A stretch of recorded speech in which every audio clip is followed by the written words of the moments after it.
Assalamu alaikum wa rahmatullahi wa barakatuh.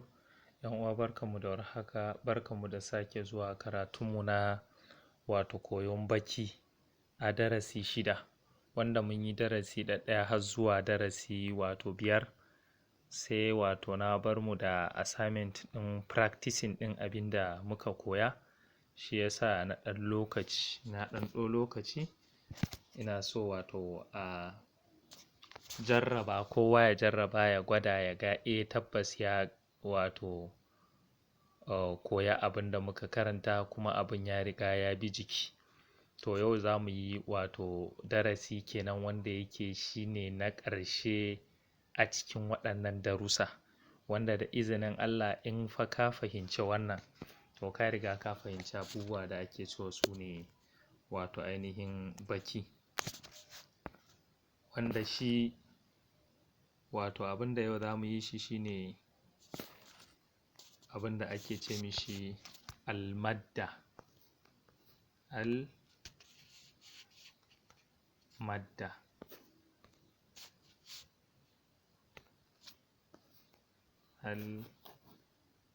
Almudud kenan jam'insu, madda kwaya ɗaya, almudud su da yawa. To za mu yi almudud. In an ce almudud shine ƙari, daɗi. Mun yi bayani akan tun daga huruful hija'iyya alifun, ba'un har zuwa ya'un.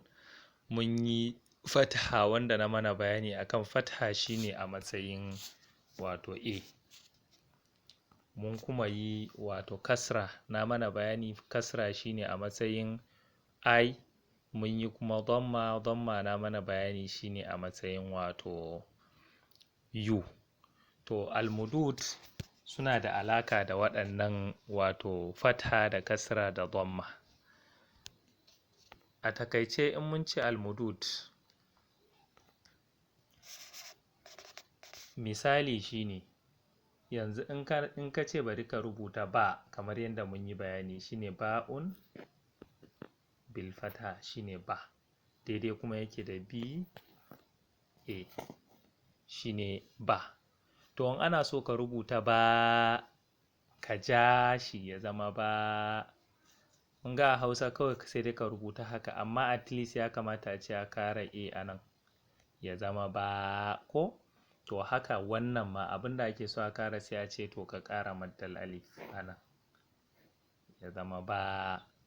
To haka yake a ka'idar larabci. Don haka yanzu za ka rubuta ba a larabci, ba kawai za ka yi misali a ce ba ba, a'a. A ka'ida na larabci in ka ce za ka rubuta ba, to shine kamar a ce a na farko shine fatha, a na biyu kuma maddal alif, ya zama ba, kafin kuma a. Kaga shi wannan kuma ba ce ba, sai ka ce ba. Amma da za ka ce ba, to a larabci da bambanci. Ja da kayi dinnan to sai an kara mishi maddal alif. In abu din fatha ne to kuma an ja shi, to sai a kara mishi maddal alif. Kenan in ka ce ka rubuta ba a larabci, kaga shine sai ka ce ba'un bil fatha,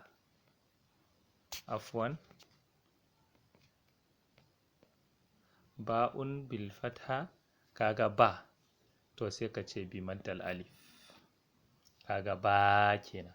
Sai kuma ba'un bil fatha, ba, wannan shine ba.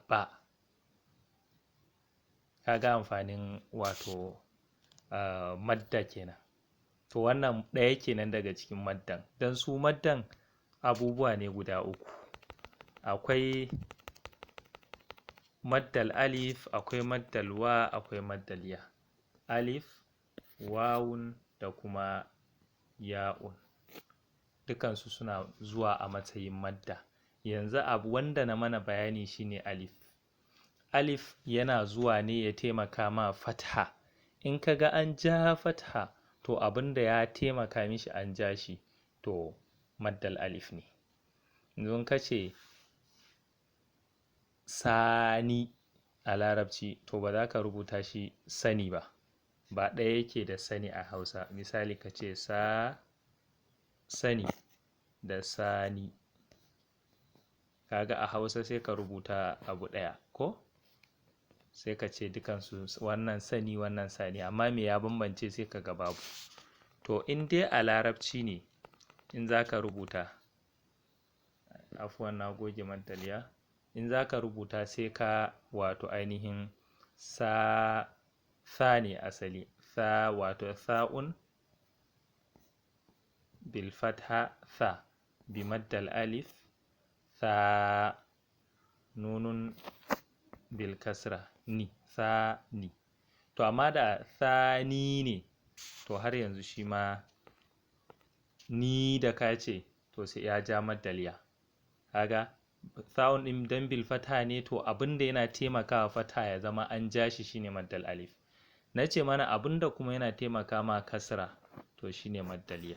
Ni da ka ce ba nun bil kasra ba ni to bi maddaliya ya zama ni sa ni. Amma yanzu da ka cire maddal alif da ke tsakiya ɗin nan to zai zama sani. In kuma ka cire madda ɗin duka biyu ka sa sa'un da nunun ko ya zama sani ka rubuta. To abin amfanin madda shine menene? Shine ƙarawa abin ja. Maddal alif mun yi bayani, kuma yanzu a takaice na mana bayani akan maddal ya. To sai na tsakiya wanda yake maddal wa. Yanzu misali in ka ce ka rubuta buba da hausa, kaga sai ka ce ba b u b a. I'm sorry, bari in goge in sake rubutawa saboda wajen ya ɗan yi karanci. b u b a, kaga shine buba.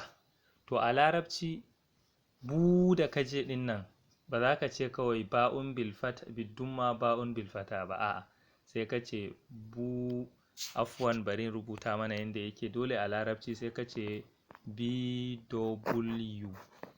bu da kaji kafin ba. Dan bambancin su in a larabci ne yanzu wannan buba wannan kuma buba.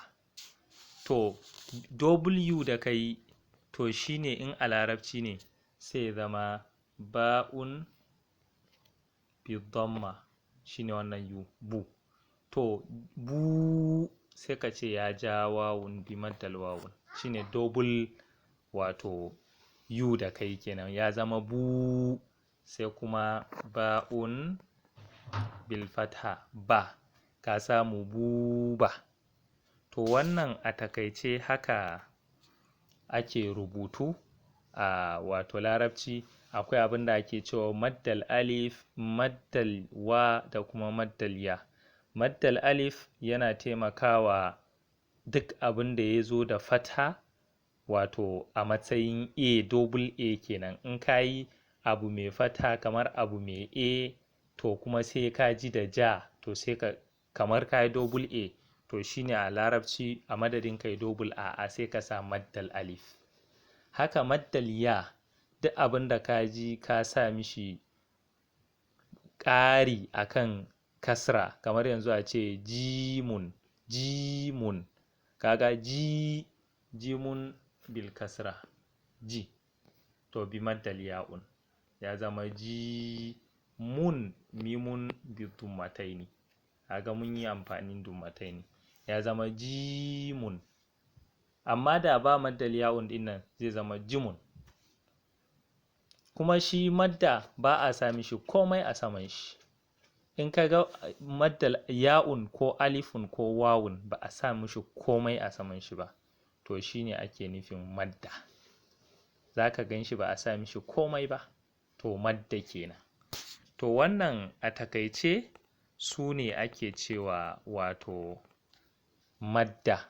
Kuma yanzu a haka duk wanda ya yi practicing ɗin abin da muka yi shi tun daga farkon darasi har izuwa yau to ina da yaƙinin kusan zai ga ba abin da ba ko in dai a littafin baki sai kuma a ƙur'ani akwai wasu alamat wanda in mutum ya ci gaba da bin mu to zai wato samu bayani game da su.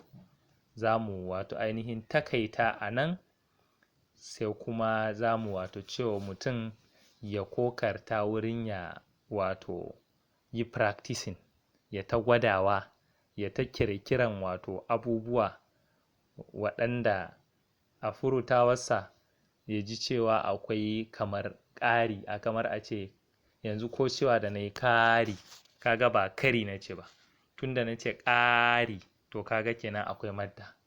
Hakan an ce babu, kaga ba babu an ce ba, to tunda an ce babu kaga akwai madda kenan. Hakan an ce yaji da yaji, kaga akwai bambanci. Kamar a ce riga, kaga daban yake da riga, riga da riga, kaga da bambanci. To irin waɗannan, kamar a ce buta da buta da bambanci. To irin waɗannan abubuwan sai mutum ya nemo su a nashi kwakwalwa kuma ya gwada rubutawa ya ga bambanci ɗin. To da wannan muka kawo ƙarshen wato wannan karatu kenan, amma kuma kamar yadda na gaya mana wato wannan shine zango na farko. Za mu kuma je zango na biyu insha Allah. Don haka duk mai bukatan wato ya ci gaba da karatu ɗin sai ya ci gaba da bibiyan mu, kuma yan uwa wato a rika subscribing saboda wato a karfafe mu, sannan kuma a wato ci gaba da sanar da yan uwa, saboda duk alheri da ka samu kamata ce ka yi sharing da yan uwa saboda kowa ya amfana. Allah ya samu dace. Assalamu alaikum wa rahmatullahi wa barakatuh.